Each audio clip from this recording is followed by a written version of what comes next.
With the passing of two Hollywood giants, Sidney Poitier and Peter Bogdanovich, we here at How Do You Like That Movie podcast would like to take a moment and discuss two of their films in Memoriam. I will be discussing Sidney Poitier's In the Heat of the Night, and Kris will be discussing The Last Picture Show. So Kris, I got the motive, which is money, and the body, which is dead. I find it interesting that you didn't go with "They Call Me Mr. Tibbs," which is one of the most famous movie quotes. I think it's on the list of top 100 AFI top 100 movie quotes. Yeah, but they wouldn't call me Mr. Tibbs, so that's why I didn't go They with would call you Mr. Tibbs. Anyway, one thing I know for sure: a person can't sneeze in this town without somebody offering them a handkerchief.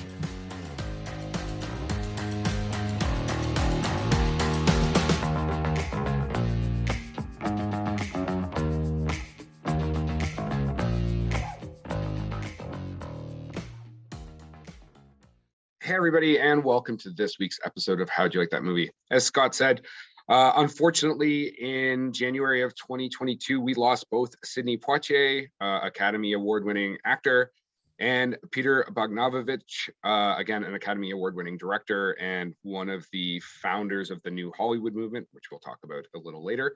So we're going to be talking about The Last Picture Show and In the Heat of the Night. Scott, take us away. Right. Now, I haven't watched In the Heat of the Night in years. So you had watched it before now, though? Yeah. And I think I watched it before, and because we were discussing this off, was because of the Archie Bunker show.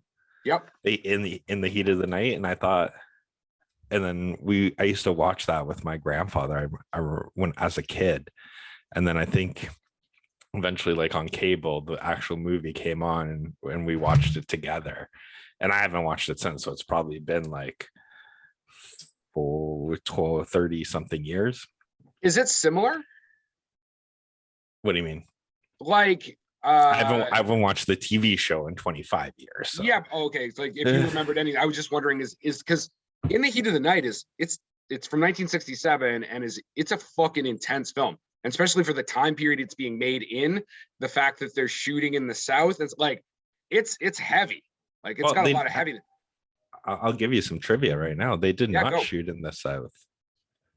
They did not shoot in the South at all because they actually shot in. Hold on, I have it in my notes here. 1 second. Are you referring to the fact that Sidney Poitier didn't want to go south of the Mason-Dixon line? No, they shot it in Sparta, Illinois. And the reason why was because one time Sidney Poitier and Harry Belafonte were almost killed by the Ku Klux Klan in the South. Holy shit. So he refused to go there. I think they only went to Tennessee for one outdoor shot, which was when they went to the cotton plantation in the movie. Yeah. Because they couldn't find that anywhere in the North. So in that scene, I don't even think Sidney was there. It was just more it's like an establishing shot almost. Yeah, right? It's like the car driving in kind of thing. But yeah, that was the only scene that was actually filmed in the South at all, because of his refusal, which obviously is a good refusal. Makes a whole lot of sense. Yeah. Okay, well, I mean, that almost lends as more weight to my statement. It's or my question is, if you remember, is the show as kind of heavy? I think from what I remember, I think the first season was, it was the African-American police officer dealing with, the racist cop, and then eventually they become buddy, and it just becomes buddy cop TV show. Yeah, and then it becomes the buddy cop, like Lethal Weapon, but in the South with Archie Bunker not sitting in a chair. Nice. But from what I remember, but it's been years. I'll say in terms of shots themselves in this film, the director was Norman Jewison, I think I said it right. Yep. But the He's from introduction shot. Toronto, Canada, by the way. Oh, And he's still alive. He's like 95 years old or something. We're like having that. a Kris Heritage minute already. Yeah. I like how you do the Heritage Sticky minute for with my maple. movie. But was Sidney Poitier's actually like character introduction shot. It is the most simplest shot, but do you mean when he just gets off the train? He's not even off the train. Like you see everything as a reaction. It's the one like they find the dead body. Yeah. And oh yeah, spoiler alert, there's a dead body. Yeah, this movie's from 1967. I don't even think it's fucking called spoilers anymore.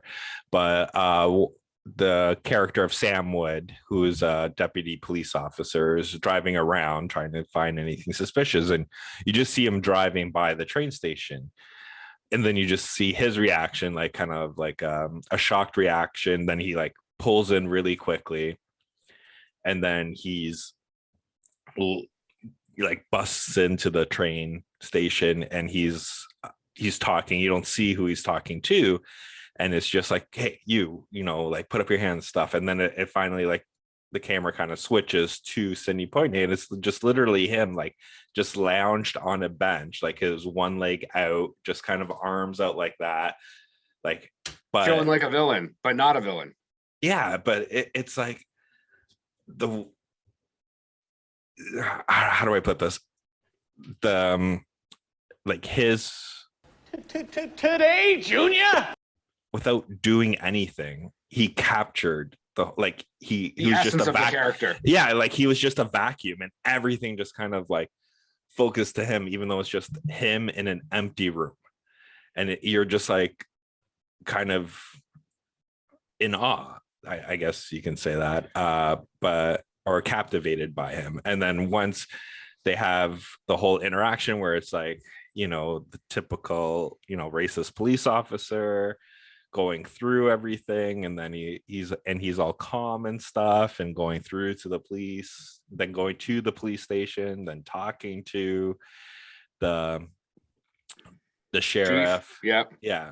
And then they're having an interaction, him thinking he's the killer, and it's only because he's literally the only black man in this whole film, like that, or technically the only black man that lives on that side of or that was in that side of the town, because it's still like a kind of a segregated town in this film, where the black community lives on the other side of the tracks, and then they're kind of there. But yeah,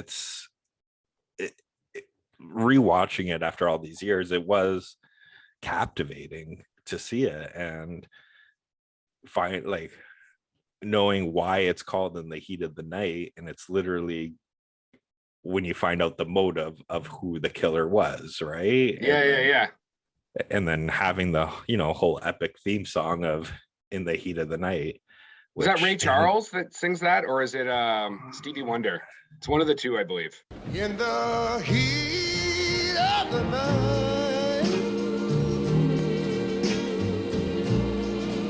I've got trouble wanting. Yeah, I mean, I agree with you. I think that right off the bat, just the acting quality of Sidney Poitier, he sets from the very beginning, he's not the subservient black man that's, you know, had been portrayed often in films prior to this.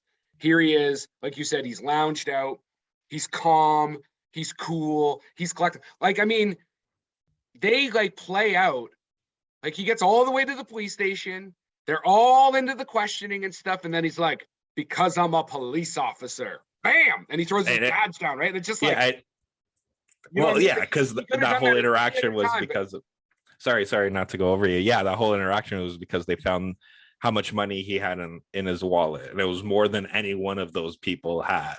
And they're like, how the hell can you make this? And then he's like, yeah, that's when he throws it down. And they're like, how much do they pay you? And he was like, $123.39 an hour or a week. And they're like all flabbergasted. Like that's an obscene amount. Well, remember, it's a lot of money for them, but also the idea that a black man is making more than a white man is just like head explosion. And I mean, that's why that famous line about like, and I'm not going to do the other side of it in depth, but like the idea of like, well, what do they call you where you're from? They call me Mr. Tibbs. And the way he delivers that line is so powerful. Like there is no hesitation. Like he's like, I'm not putting up with your Southern shenanigans, nothing.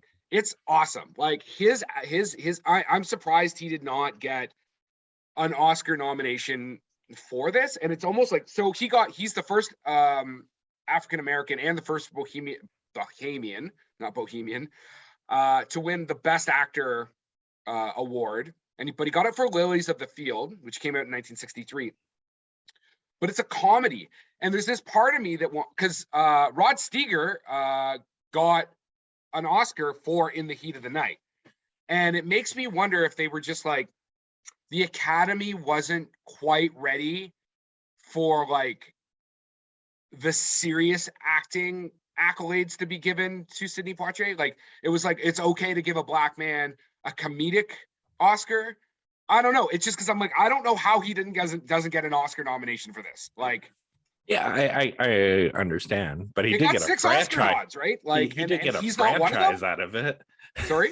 He did get a franchise out of it. Yeah, but right? I mean, like it got the Best Picture, Best Actor, Best Director. Like it got big Oscar nods, but somehow he doesn't get one. It just so Rod got Best Actor, not Best Supporting Actor. Yeah. So Sidney Poitier got his Best Supporting Actor for Lilies of the Field in 1963. So they considered Sidney. Best Actor. Sorry, not supporting. Yeah, I was gonna say, but in terms of the Academy, they at the time they considered Sidney the supporting actor in this, right? Because if the other, it's like Judas and the Black Messiah. It is like Judas and the Black Messiah. Again, it's like, it's like, oh, we'll give the white guy, because isn't Jesse Plemons the main actor in Judas and the Black Messiah? He's technically the third lead, yeah. but then both Lakeith and Daniel got the supporting got both nominated for supporting, yeah.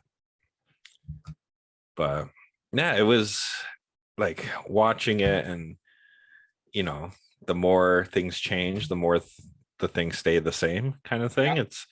It was I wouldn't say fun to watch, because it is you know, but it's entertaining. Like it's a great film. Like I was like, how have I not seen this movie yet? Like this is a really good movie. It's got a 95 from the critics, and it's got a 92 from the audience. The thing go ahead. I was trying to figure out was because I think now this movie is considered PG, right? Like, sure. But what was it then? Is what I was trying to find when it first was released. Like, what was the rating? Because they're very cautious, you know, with the girl who's not a nudist, but you know, just likes to walk around her house naked all the time, right? It's the heat of the night. So, but it was funny, like how well they placed everything. Like, so the windowsill would cover everything, the door would cover everything, the Coca-Cola bottle she was holding, you know, who holds a Coca-Cola bottle down here to take a drink. But which will be interesting to juxtapose against the Last Picture Show, which kind of does the opposite, right? Like you see a lot of stuff intentionally. Even the way the shots are framed up, but we'll get to that when we get to that. So you know that slap when the like white plantation dude like slaps Sidney Poitier and he just fucking boom, he like back slaps him back. So that wasn't in the original like novel, I believe. I believe in the novel he like kind of holds his anger in, and so this is what Poitier says about it. He says, "I'll tell you what, I'll make this movie for you if you give me your absolute guarantee that when he slaps me, I slap him right back, and you guarantee it will play in every version of this movie. I try not to do anything that is against nature." Just the idea that like, if this man slapped me, I would fucking bitch slap him right back, and you best make sure that it's in like it shows, because there was that whole thing about like you would, you know, edit films that played in certain parts of the country to suit those audiences, and he's like, no. These Southerners are going to see this fucking black man slapped this motherfucker right down in his own house. You know what I mean? Which Yeah. again, I think is fucking awesome. Yeah, the scene I liked the most was the scene right after that, right?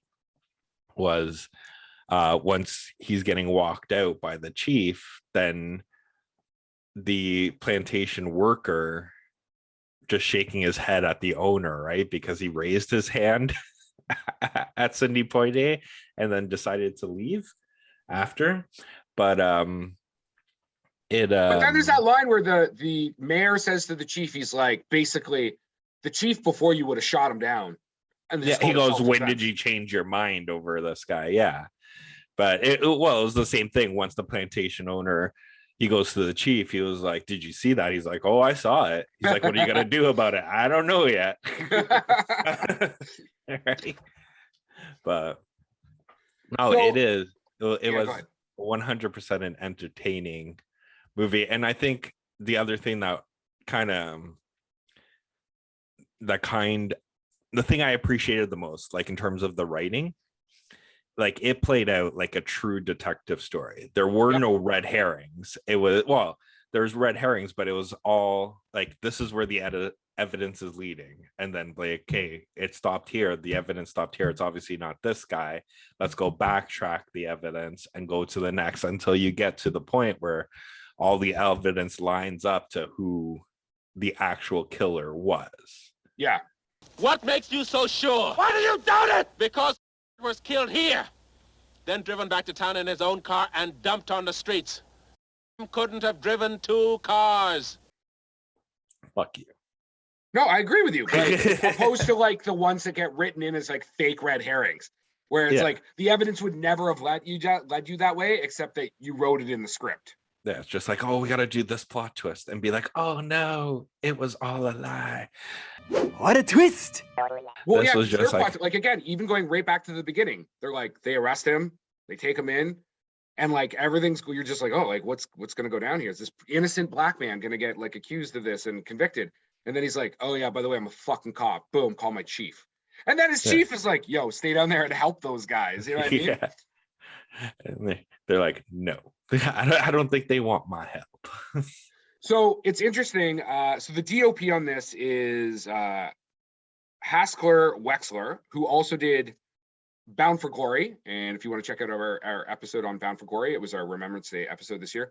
But this film is the first major Hollywood film in which a black actor was lit properly, right? Because like their skin absorbs light in a different way, or I don't know how light reflects or is absorbed by black skin. And so he actually, chose to light Sidney Poitier properly instead of just lighting him like a white dude and like washing him out or whatever, you know what I mean? Which I think is super interesting. Like there was a lot of care and attention done in the making of this film. And again, you have to remember, this is 1967. Like the civil rights movement is like the mid 60s in the US. Like segregation, like all of this type of stuff, the voting rights legislation, all of this is fucking happening.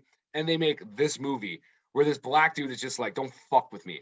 Like he was like John Shaft before fucking John Shaft. You know what I mean? Are you sure? Well, isn't It John wasn't- Shaft in the 70s? No, I thought the first Shaft was in the 60s as well. I don't know. I don't know for sure 100%. Anyway, he's a badass motherfucker. I'll tell you that much. Well, that could be where they got, the whole. Yeah, you're right. Shaft was 71. So Shaft was right after this. So yeah, did you like it, and would you recommend it? I did like it a lot. I would recommend it. I have it queued up. I didn't get a chance to watch it, but was watching the other two of this trilogy. They Call Me Mr. Tibbs and The Organization, Okay. and see where it goes. Like from what I saw, the second movie is him trying to protect a prostitute. And then the third one's him going down with against a criminal organization as well, which was his last time playing this character. The other thing that I thought was like, in the age of what we have now of remakes and everything, like in reality, this has never been remade, right? Like you had the TV show, which people do now all the time, movies like Fargo and stuff, making TV shows. but no one's ever gone back and remade this film. Well, it's interesting though. They did remake, and I haven't seen the remake, and I was trying to. So the Defiant Ones, he also got an Oscar nomination for that. It's from 1958, which is like a black and a white man escape, I believe, from like a chain gang or something like that. But they're like chained together, so if they like kind of like learn to work together. And they remade that with what's his name from like Commando, the black actor there, Apollo Creed. Okay, I know who you're talking about. Oh my god, now I'm gonna have a brain. See, because you put me on the spot, I'm gonna have a brain fart. Action. He played Action Jackson. Anyway, while you think of that, so the Carl Weathers. Yeah, Carl Weathers. That's right. So the last picture show is Peter Bogdanovich, who is considered one of the main directors that came out of the New Hollywood period. So the New Hollywood period is kind of roughly the mid-1960s, the 1980s. It was as the studio system kind of broke down, where studios basically used to own the actors and own the directors, and that's how things happened. And it became much more of like a director-focused film where the director was given the money and they were, fairly free to do whatever they want. You got stuff like Bonnie and Clyde and Easy Rider. I mean, and then there's a ton of other films that are coming to that. So some of the directors that are part of that are obviously Bogdanovich, Woody Allen, Robert Altman, Mel Brooks, John Carpenter, John Cassavetes, Francis Ford Coppola, Wes Craven, Stanley Kubrick, Martin Scorsese, and both George Lucas and Steven Spielberg. Like George Lucas's American Graffiti is 100%, what I think of when I think of like New Hollywood. I mean, yes, Star Wars falls into that as well, but just that kind of like very indie filmmaking style, you know what I mean? So the last picture show won 8 Oscars. Sorry, it got 8 Oscar nods, including Best Picture and Best Director, and it won Best Supporting Actor and Actress. And that was for Ben Johnson, not the Canadian runner that got steroid issues, and Cloris Leachman. And this was his first major feature film, and he fucking goes right to the Oscars with it. Like, I mean, that's super impressive. It's shot in black and white. It's got a running time of, so the edition I watched, which is kind of the common edition now, is 127 minutes long. The original was 119 because I think it's Columbia Pictures set 119 minute like time frame, like that was the max. And so all they did is basically add in like the 7 minutes or 8 minutes or whatever of extra footage. So that's what I saw. It's paced. It's paced. I mean, it's from 1971, so it's got that slower pacing. Mm-hmm. But it's interesting because you see the insert shots, right? They do the like really extreme close-ups. Like if you watch, get your bingo cards ready, Quentin Tarantino films, and my fucking God. There we go. Hey, actually, there's going to be another. You keep those bingo cards ready. If you're familiar with those really tight insert shots, you see this going back, like I said, to like 1971 with The Last Picture Show. And so like it starts. Did you watch it? Did you watch The Last Picture Show? I'll be honest. I watched it again years ago, and I chose then not to watch it again. I did not enjoy the movie. Fair enough. So I did not want to. Even for this, I was just like, you know what? I'm going to give Kris a very late birthday present. I'm just going to let him talk a lot more about the movie because. So it opens, with him trying to like get the car started, and so you go to the foot, and you're going to the car being turned over or the truck, right? And you're back and forth, and you're using that editing to create kind of like some like dynamic movement. So I wouldn't recommend. So it's a beautifully shot picture. There's great character development and dialogue. It feels long because of the pacing. I mean, I wouldn't recommend watching this as like something you're just gonna like hang out and enjoy because it's like super entertaining. But it's definitely the type of film that if you're watching stuff like Vertigo or which we did a podcast on. Or sorry, what's Jesus, what's the super famous Rosebud? Citizen Kane. Citizen If Kane. if you're watching like those kind of films that are like, wait, do you want to do your Citizen Kane quote? what is boring as Citizen Kane? As beautiful and as boring as Citizen Kane? That is Citizen Kane. Yes, it's beautiful and boring. You should watch this for like filmmaking techniques. You should watch it as a part of like cinematic history. But if you're just like looking for like a fun Saturday night, this is not going to do it for you. But it's heavy, man, and it's like it's sad, and it really gives you the feeling of like a 1950s Texas town. I mean, the quote that I've got around it is that While you're looking for that, for the people who haven't watched this movie, what's the like? Give a synopsis. What's the plot of this film? So you basically are watching like a teenagers coming of age in a like early 50s like rural Texas town. Like the town probably has like a couple hundred people in it, or maybe like 500 people or something like that. Roger Ebert of the Chicago Times said, "The film is above all an evocation of mood. It is about a town with no reason to exist and people with no reason to live there. The only hope is in transgression." And that's what it is, right? It's all about infidelity and like just like monkey shines and like there's nothing to do in this town, right? So again, the infidelity and like the sex, I was shocked at the like some of the sex stuff in here. Like it's racy as fuck, especially for like a 70s like kind of like arty film. Like they shoot this whole naked pool scene and like Sybil Shepherd gets naked and like they show everything, like top, bottom, everything, male and female. I was just like wow. Like I don't even know if you would be able to pull that off now. You know what I mean? Like you would have to be like Lars von Trier or something like that, like some European, European director or something to pull this type of like art house off. Like it was very shocking and just very like they show the boredom of like teenage sex too, like where the woman's just like laying there like well, and there's another scene where one of the main characters sleeps with this. Is that just teenage sex or just maybe in your household?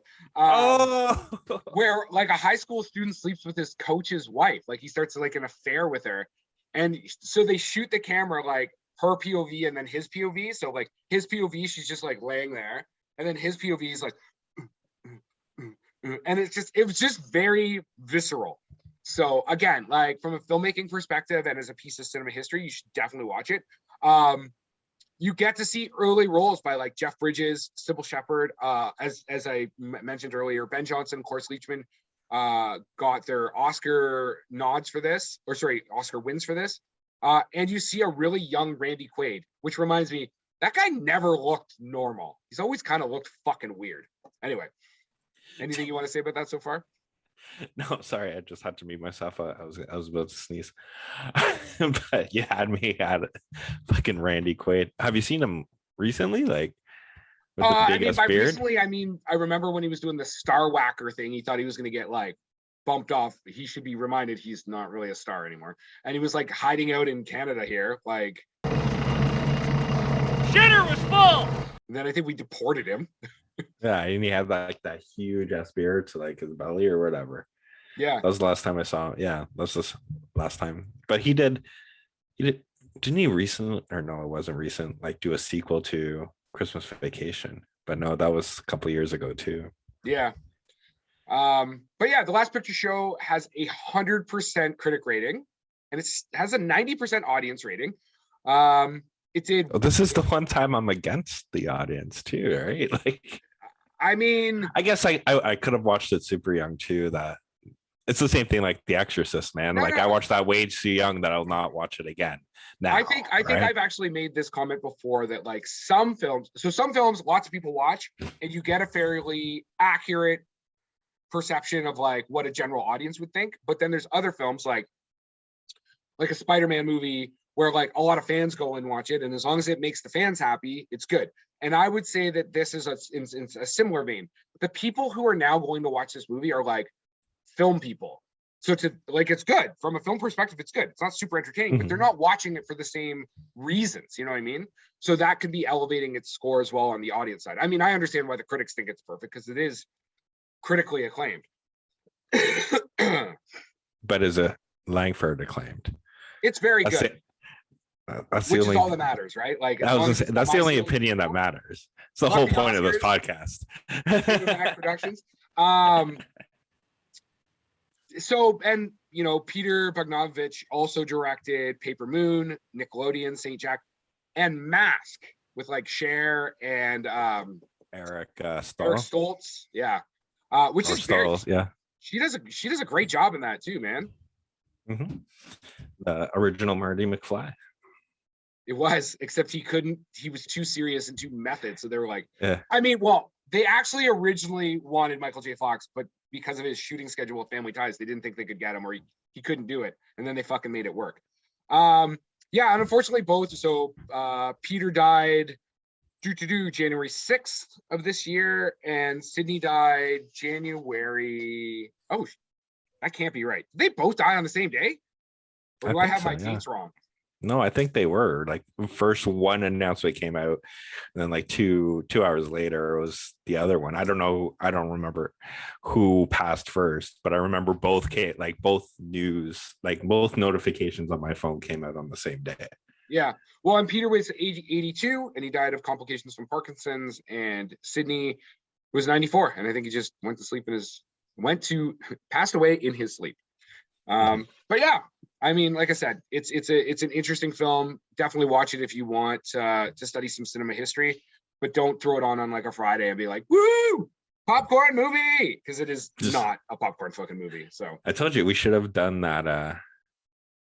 The one I sent you, what was it called? To Love You, Sir, 2. Yeah. Acted by Sidney Poitier and I think it was his last film as well, like Peter's last directed movie. Yeah, so Peter directed it and Sidney stars in it, right? Yeah. You got anything else? No. I highly recommend watching In the Heat of the Night, though. Anybody who has not seen it In the Heat of the Night, it's very entertaining. You can put that on and watch it, and it's really well done. On a lot of levels, like 100%. Whichever way you're coming at this film, whether it's cinematography, acting, writing, I think it's one of the stronger films that we've done. 100%. And it's weird because we're both agreeing, and that's kind of creepy and weird, and I feel like I'm in the Twilight Zone. So it's because I pick good movies. You do pick good movies. That's the end right there. Fuck you. Title unless you got anything, Scott, that's it for me. So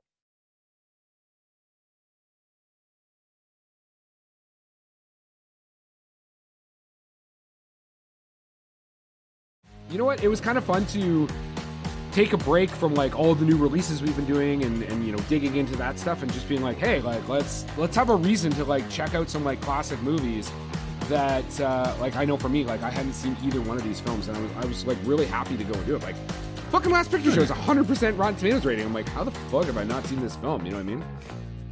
That I'm surprised with, even myself. Like I watched I don't even remember. I watched it in grade 10 for communications class. Oh, okay, that would make sense. That would be a place that you would see it. Yeah, so imagine a Roman Catholic school, right? So you watched like the 45-minute version of this then? Cut, edit. No, it was full out. Like we saw it all. Production by Rod Shaver, Vader Monkey Productions.